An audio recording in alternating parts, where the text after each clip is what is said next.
I will not come back about what Quartier Mozart is about. You've seen the extracts and you've heard Alexis.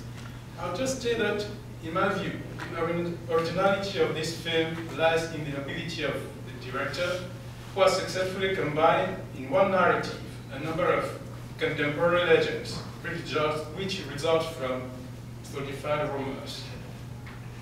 Such legends are spread in Cameroon in the form of jokes that people tell either for entertainment or to convey some form of popular wisdom or moral values, or still to relieve themselves from anxiety by regaining psychological control over actually uncontrollable social realities.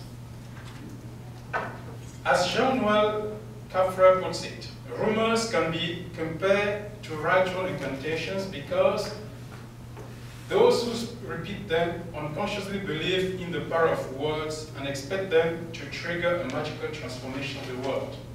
That may explain why many rumors and contemporary legends are associated with magic and archaic beliefs. Actually, most of the contemporary legends in Quartier Mozart take the narrative form of folk tales, which, with a touch of magic, and end with a reversal of fortune in favor of the oppressed and the marginalized, with whom the women and the young people watching the film can easily identify. We thus have the legend about a beautiful girl who turns down all the men she knows because they are ordinary and poor, but accepts a rich and handsome-looking stranger, just to find out later that she has been going out with a ghost or some evil beings like a zombie or a snake.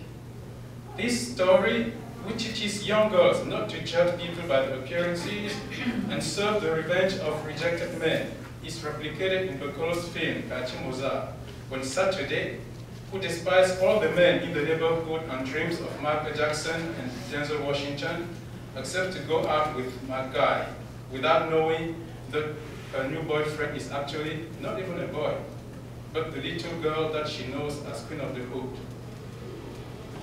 We also have the legend about the stranger whose handshake causes men's penises to shrink.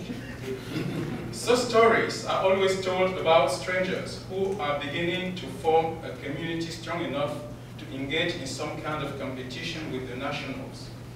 In Cameroon, the story once was about Nigerians, then about Muslims.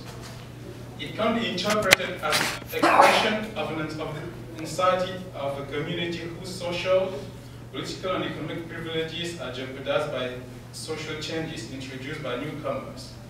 The story of Mama Tekla in the form of Panka, a man who comes all the way from the north by trade, reproduces this legend in the film.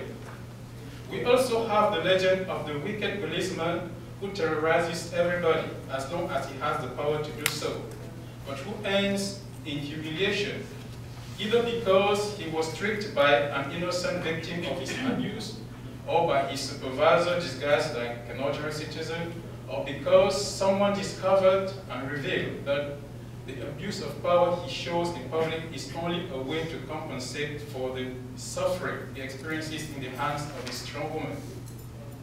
In Boccolo's film, this legend is represented through the character of Mato, who is known for his abuse of power, but who has also been unable to impose discipline on his two wives or to prevent her daughter from dating a stranger that he doesn't like. We also have the legends about witch planes that only take off at night and that can sometimes crash. People are then stunned in the morning to find some old people who cannot even walk on their roofs. But these stories are always told by someone who knows someone who witnessed it. By basing his film on urban legends, Boccolo has been able to ground it in the popular culture and reality of the ordinary Cameroonians, who resort to this sort of narrative to express their hopes and anxieties. This may be one of the reasons why the film has been so popular in Cameroon, especially among young people. The film also uses gossips as an expression technique. Gossip, can be defined as a casual conversation that evaluates the behavior of someone who is not present. Gossip performs a number of roles, one of which is to help individuals integrate a social network by informing them about the group and individuals within it, and by advertising oneself as a potential friend while depreciating the others in order to stand out as the best person to interact with. Bokolo's films open with a series of shots of main characters talking to the camera.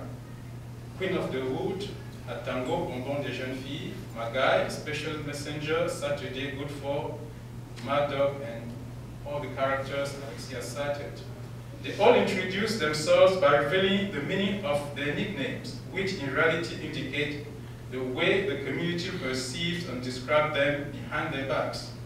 The nicknames appear to summarize the characters' behavior and role in the film, as well as calling to mind some stereotyped behaviors that people love at Cameroon.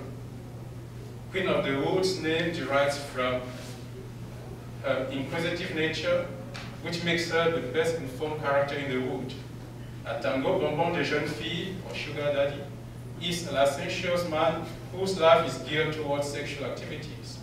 One of his sexual partners in the film is Mawa, whose nickname probably derives from English my wife, and can be used for any girl who has accepted to go out with a man. Special Messenger, envoyé spécial, is a go-between who gets paid for carrying love messages. Good For, Bon Quartier Mozart, Lassi explained it, poorly translated in English as Good For, refers to the shopkeeper who would not allow anyone to take home goods under the agreement to pay later. Mad Dog describes any father that prevents his daughter from going out and from inviting any boy at home. With this technique, Bokolo includes in its system of representation elements that Cameroonian viewers can recognize and identify with. This promotes effective spectator participation since viewers can start making hypotheses about characters from their introduction in the opening scenes. Viewers' participation is also encouraged through the use of urban legends and gossip by imitating the way rumors are used to make sense of events that fail to convey unequivocal meaning. Queen of the Wood is the first to demonstrate the meaning of her name after the opening scenes by showing a nosy character. She is sitting next to Mama Tekla in a dark street corner, asking the old lady questions about her life. Mama Tekla begins the story while an off-screen voice describes her as a witch. In the shot following Mama Tekla's first words, we see a yellow taxi halting. Then in another shot, Mama Tekla is shown in a room illuminated with red candles, telling the story of a magical plane that has crashed, causing the death of over 100 people. The next shot is of the yellow taxi as its door opens to let out the driver, victim of a sudden death. Finally, we return to the initial shot in which Mama Tekla concludes her story by saying that the taxi driver was her husband. This conclusion reminds us that we have been watching Mama Tekla's tale and that the visuals which make up the story are simply illustrative of her voice and imagination. Although the shots of the taxi are flashbacks of real events that took place in the actual life of the film, the shot of Mama Tekla describing the magic plane crash appears as a motif shot inserted to justify the sudden death of her husband. This mental image does not show the situation as it really was, but rather represents the scene as Mama Tekla experienced it.